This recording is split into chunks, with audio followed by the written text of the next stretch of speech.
Hello, everybody. Earlier this week, we had something that Donald Trump calls Liberation Day, a day in which he was celebrating economic tariffs. But it's anything but liberating, I think, for most of us, because we don't really understand the numbers. All sorts of arguments about whether this is justified or not, all sorts of arguments about progress. My guest today, though, perhaps can help us. I'm not sure if she's an expert on tariffs, but she is an expert on what she calls counting what really matters. She's the director, she's the professor of public policy at Cambridge University and the author of the new book, The Measure of Progress, Counting What Really Matters. Diane Coyle is joining us from a warm, sunny Cambridge. Diane, congratulations on the new book. Thanks very much, and thank you for inviting me to talk to you. So why do we all get headaches, Diane, from all the numbers that get thrown around? In the wake of the Trump tariff announcements, economists are arguing one thing or another. He, of course, argues that tariffs are good. Others argue they're bad.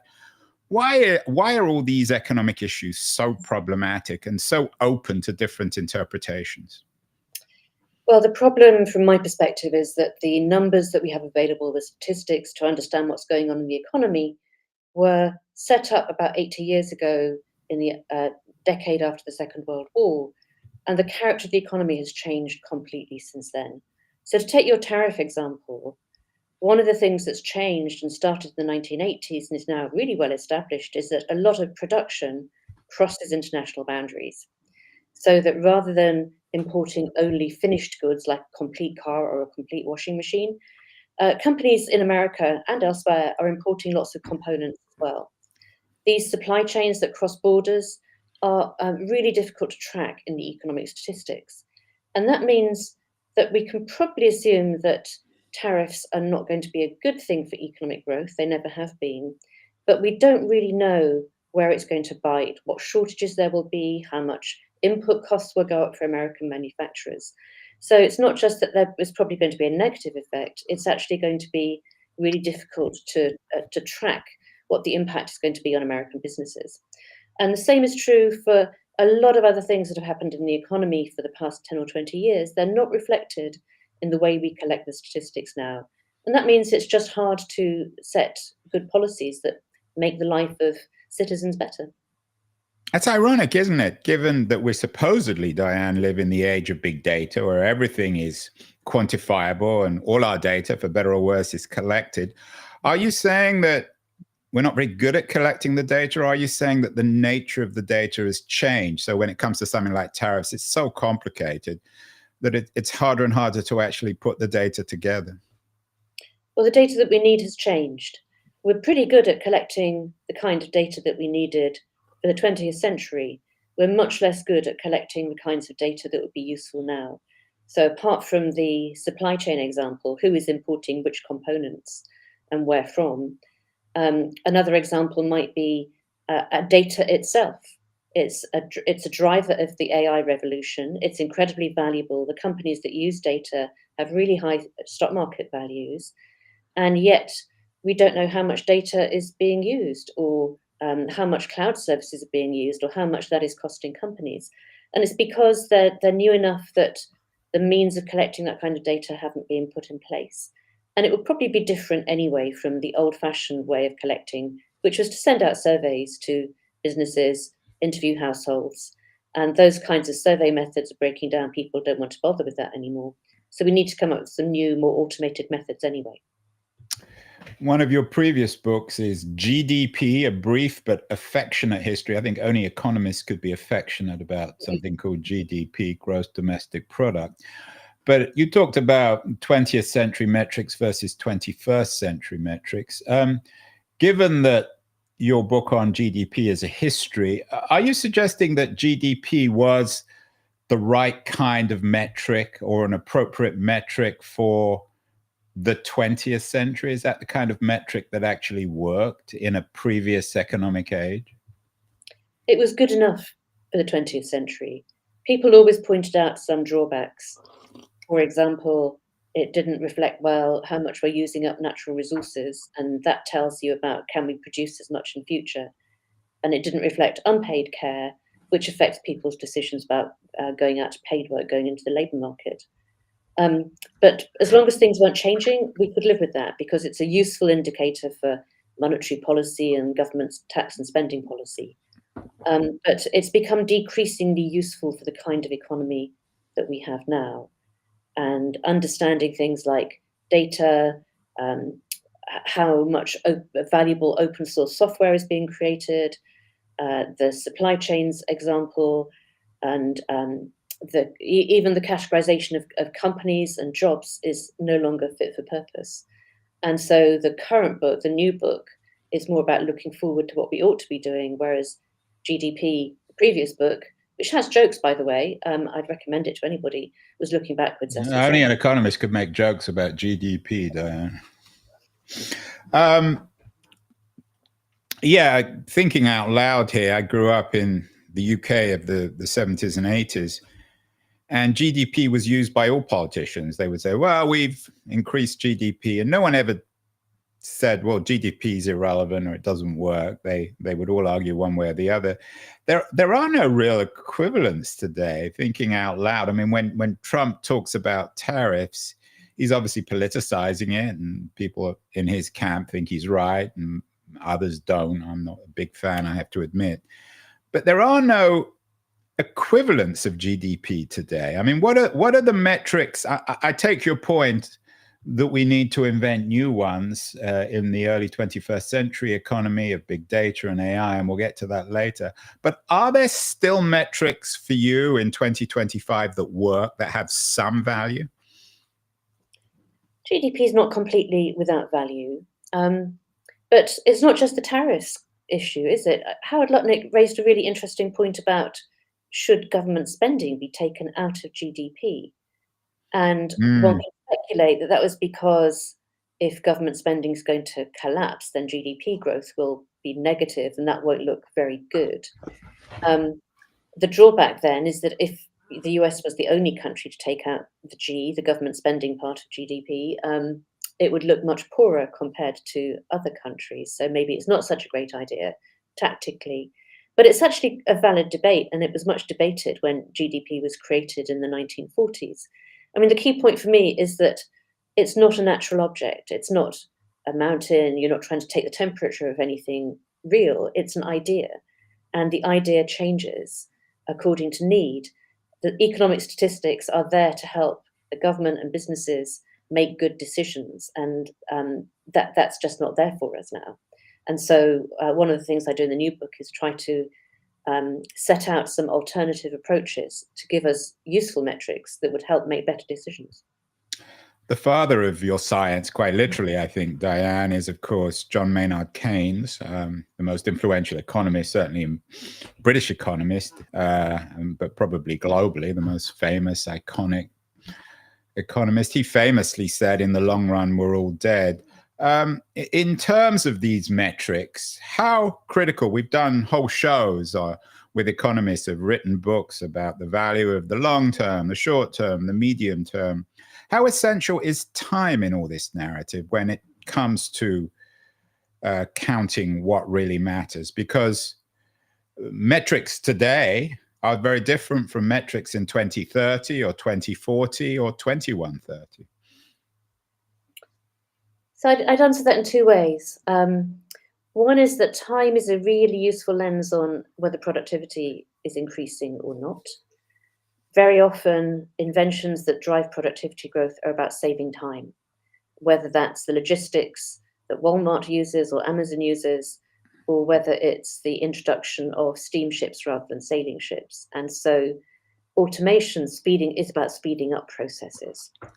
And the other side of that coin is how are we, everybody in the economy, spending our time, and do we like how we're spending it? And one aspect of that is how much leisure can we get? Americans, notoriously to anybody based in Europe, have very little leisure compared to us. We've made a different choice there. But also, it's a signal of the quality of the services that we're buying. There are some services where we just want it to happen really quickly, There are others where you want high quality time spent by skilled people, and you'll pay the price for that. So it might be that you go to the barber shop and pay $20 for a quick haircut, or you want to go to a fancy salon and pay much more, but have the head massage and the chat and all of that. So time itself is an interesting lens. But the other aspect, and I think your question maybe goes to this more, is is highlighted by that Keynes quote: "What happens in the long run?" And just as any company would be foolish not to have a good sense of its balance sheet as well as its profit and loss, then the economy needs a good sense of its balance sheet. What are the resources available to carry on growing in the future? And if we did that, we wouldn't be as cavalier as Keynes was about what's going to happen in the long term. We'd know whether the capital equipment being used by companies had been maintained or was it depreciating. We'd know about the quality of the infrastructure. We'd know about how much human capital, what are the skills and health of the population, and so on.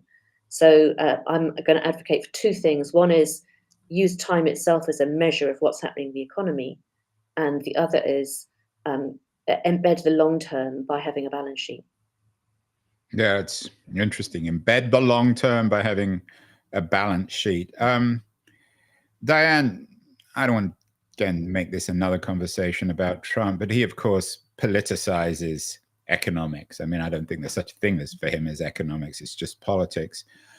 To what extent are these numbers themselves always hostages of political fortune? So Trump has said very openly, I don't care if Americans spend less money on cars. We're still raising more revenue. And I think it's Lutnick or one of the other economic people in his administration talk now about raising more money than has ever been raised before. I think it's his tariffs expert, the China guy, saying that but of course, ultimately, the money that's being raised is a form of taxation. Some people would argue that consumers end up paying because they pay for more expensive cars, and the tariffs are going into the coffers of the US state. So has it ever been possible to separate numbers from politics? Are they always hostages to political arguments of one kind or another?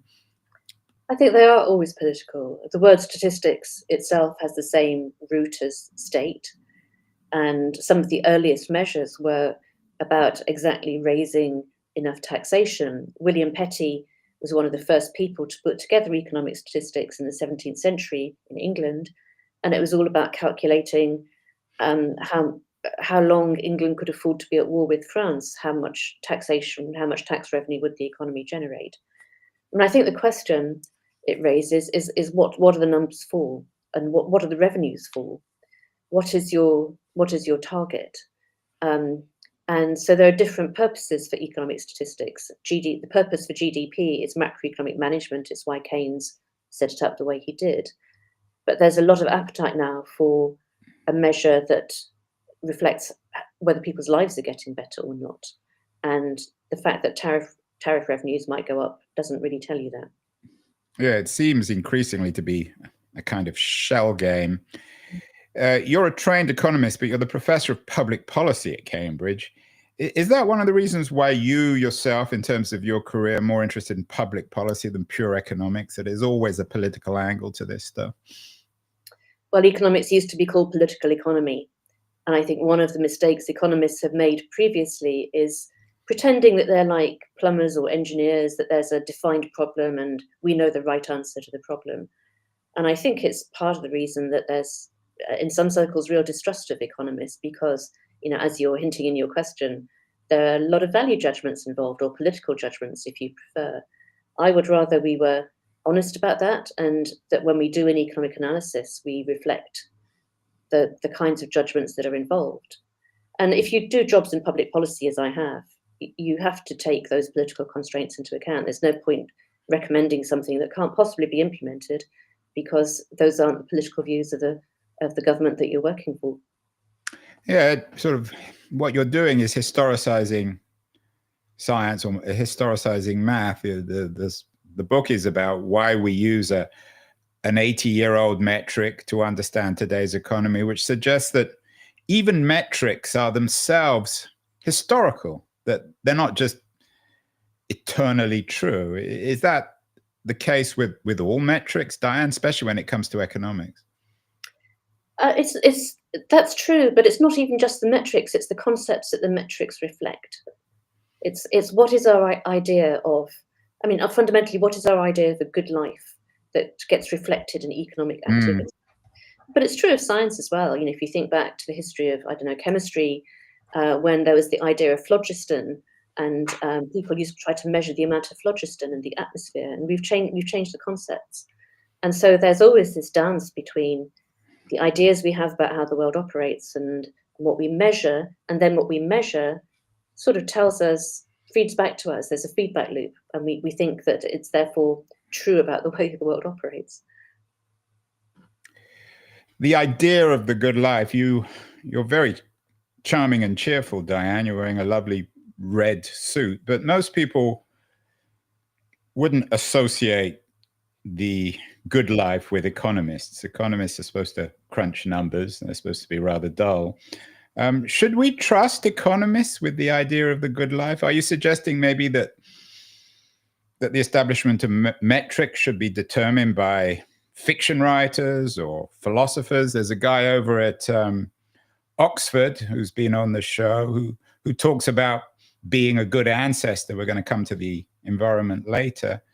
But can we trust economists with determining what the good life should or shouldn't be? I wouldn't trust only economists to do that. We do have advantages. Economists are typically very numerate, highly analytical, not afraid of pointing out trade-offs that really exist, which is one of the reasons that we're thought of as being very unpopular. The dismal science is what some people call it. It is indeed called the dismal science. But most economists are actually in the business because they have a fundamental belief that things can get better. And if you study economic history, there have been ups and downs, but that's for 250, 300 years, a story of things getting much better in terms of people's length of life, health, the pleasures of life, the ability to have leisure. So it's a very positive story, really. Is it still a positive story then? Well, it's obviously become much less so. And why not? Why do you say obviously? There's a great debate about that, isn't it? I say obviously because for median families in most of the OECD, the rich countries, there's been very little increase in their real incomes since probably the financial crisis. And even where there has been a growth in the average, the distribution has been very unequal. So for a lot of people not to see their living standards going up for getting on for 20 years, that's a real shock after the 250 years of pretty steady progress. And that, I think, helps explain a lot about political polarization and the discontent that voters in many countries feel with the establishment or the elite or whatever you want to call it. There's, of course, a rival science to economics is behavioral economics, which suggests that we're not perhaps quite as rational as we like to think we are, or maybe as conventional economists would like to think we are. Are we able, Diane, to make rational decisions about raising or lowering the standard of living, the good life? You talk about the metrics suggesting that we're not as wealthy as we used to be, but it seems to be deeply subjective. In America these days, everyone's obsessing over the price of eggs, which seems very arbitrary and subjective. It's very tricky to figure out what perspective you ought to be taking in deciding how well things are going. And the price of eggs, it is symbolic of the fact that food takes up a high proportion of the spending of people on relatively low incomes, along with energy and rent.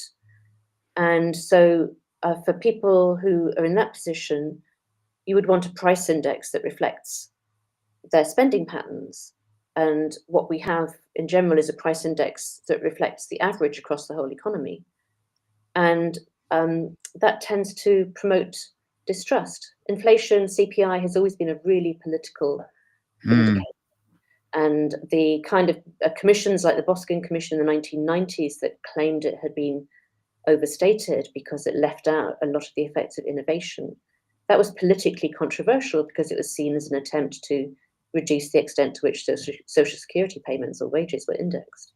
So inflation is always a very political number, and I'm not really surprised the price of eggs has become such a symbol. I was recently in the States myself, and we pay much less for our eggs here in the UK than you guys do. Yeah, I'm not going to make any omelette jokes, Diane. You talked about big data. You're giving a lecture later this year on the automating the economic style of reasoning, the Wittgenstein lectures in Germany. I actually broke down your book on Google through Gemini, through AI. How is the AI revolution, the automating of data, how is that going to change, or how should it change our measure of progress? Is it one more hindrance, or does it offer solutions, progress to measuring progress? I think it offers some solutions. I'm not sure that we're going to get to them very quickly. So there are two aspects to your question. One is it going to help us measure things better? Well, for sure, it should help us collect different kinds of data and better and faster. The question in my mind is how quickly and where is it going to improve productivity? Because that's what drives living standards longer term. Productivity is the word for what things of value do we get from the effort and the materials and the resources that we put in. And so it's a kind of fundamental measure. AI ought to be able to improve productivity in lots of ways. But I think we need to think carefully about how humans and AIs are going to take decisions together. It's not obvious that you always get better outcomes. And in fact, it surfaces some real dilemmas because AI doesn't like political compromise, doesn't like fudge. We disparage it as fudge, but it's often the way you have to get things done when people disagree with each other or have conflicts of interest. Although I actually, my experience of AI is the reverse. AI is very nervous about taking positions, which may reflect its owners because they don't want to get sued or they don't want to appear biased. So sometimes AI is always on the one hand, on the other. So I would actually like my AI, maybe my AI is different from yours. I use Anthropic's Claude to be a little bit more decisive, to be willing to take positions. Yeah, maybe it's a prompt engineer, and we all need to learn to become prompt engineers. But I wasn't thinking about the chatbots so much as the kinds of algorithms that rank people for medical treatments or determine whether people get bail or not in the criminal justice system, or determine whether they're eligible for some kinds of welfare benefits. And these automated decision mechanisms are being rolled out in these kinds of areas. And it isn't at all obvious that we're getting better outcomes using them. Faster, for sure. It may look more productive in that sense, but they may not be the ones that society wants. I wonder, in your analysis and research for measure of progress in terms of determining economic progress or economic metrics, whether you noted that we are all not just hostages of politics and of time, but also of culture. So the kind of metrics that might dominate Anglo-American economists like yourself would be different from the measure of progress being used by Chinese economists or Danish economists. Is there a universal, mostly amongst your colleagues around the world? Are the Chinese economists that you know, they're using the same measures of progress? That's very interesting. So the GDP figures, the system of national accounts, as it's called, is a universal standard. It's set by the United Nations. All countries that are UN members are supposed to produce their statistics in the same ways. But you're absolutely right to say that it's not only culture, but the structure of economies is different as well. So an economy like China would still have a lot of services and an informal sector that's much larger and lower cost than the equivalent in economies like the United States. Low-income economies in sub-Saharan Africa would have a different structure again. And it's actually very hard to make fair comparisons across these really different structures, but we do that with the GDP figures. And there is beginning to be more dissent about conforming to the United Nations standards. It's difficult for some countries to do. It's a complicated, costly exercise to develop these kinds of statistics and do them regularly. And I think there is, in many countries, much greater interest now in stepping outside the boundaries of the way that we've been doing this for 80 years and coming up with something new. So, I never thought economic statistics would interest anybody. I'd be the kind of person you'd avoid talking to at parties. But actually, the amount of interest in this is really surprising. Yeah, I wonder whether we'll look back at GDP, your affectionate history, and look back with the affection because it was a world where there was agreement, where there was a strong United Nations. It's kind of cause and effect. And in a world where the United Nations, or the ideal of the United Nations, has some credibility, we can agree on statistics in a more fragmented world, which seems to be a feature of the 2020s. This agreement on the metrics of progress will be one of the casualties of fragmentation. It may be. I mean, during the Cold War, the former Soviet bloc had a different set of metrics. They didn't use GDP. To put it mildly, right? Mm. And an entirely different economy, and I mean an entirely different way of thinking about economics. Last year, I did a show with Daniel Susskind. His book, Growth, was shortlisted for the FT Book of the Year. And he talks about rethinking growth, particularly in terms of the environment. In some ways, he's in Tim Jackson's camp, who's a great critic of development. And Jason Hickel, both Hickel and Jackson have been on the show. Hickel, in particular, is a pioneer of the idea or the promise of degrowth.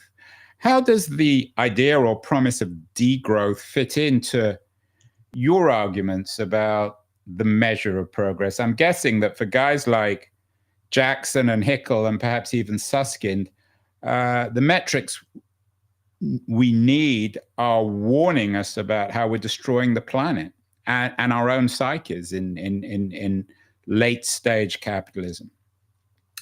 Well, I would agree in a sense. I think it's essential that we have an economy that's sustainable in the broadest sense. So not just environmental resources, but also physical assets and the investment that we make in people in their health and education. It's my balance sheet argument that we want to grow for our own benefit, but also make sure that future generations can enjoy at least as high living standards as we have. Where I would disagree is about the need to degrow, which I think is partly a misunderstanding about what GDP measures. If you look at the amount of natural resources involved in $1 of GDP growth now, it's been declining substantially over time. My very first book in 1997 was called The Weightless World. It was about this phenomenon that GDP growth is increasingly an intangible thing. It's about ideas. And it's the ideas that drive our prosperity longer term. So for the degrowthers, my question is, okay, so we invent a new medical treatment that's going to add to GDP. What are you going to take away and from whom to get your reduction in GDP, your reduced growth? And I think it's both that misunderstanding, but also politically dishonest in a way, not to talk about who is going to have less and how is that redistribution going to come about. Finally, Diane, you've been very generous with my rather dumb questions, non-economist questions, but your book suggests that we need different data collected in different framework of categories and definitions, and you offer some suggestions about what that would entail. So perhaps we might end with a short introduction to how you would like to see progress quantified in the early 21st century. Well, your questions have been great questions, actually. Don't denigrate yourself. So the recommendations I would make follow from the arguments I've made with you about capturing what is actually happening in the economy now, because we're not doing that. So that's a lot of detailed work. about aspects of the digital economy and increasingly AI, which we're hardly measuring at all, and then starting to set up this balance sheet. So it's a long process, and it's detailed, technical, boring statistical work. And just as GDP and the related figures took probably 20 to 30 years to get to their current state in the post-war era, it's a 20-year task. It's a big task. But I think there is a real appetite now among many countries for an international effort to create a kind of consensus around what we need for the better measurement in the future. And finally, Diane, one-word answer on this. Tariffs, good or bad? Bad. That was simple. Well, Diane Coyle, professor of public policy at Cambridge, someone who knows what they're talking about and has a new book out, Measure of Progress, Counting What Really Matters, Princeton University Press, a real expert, someone who we should all listen to. Thank you so much, and congratulations on the new book. Thank you.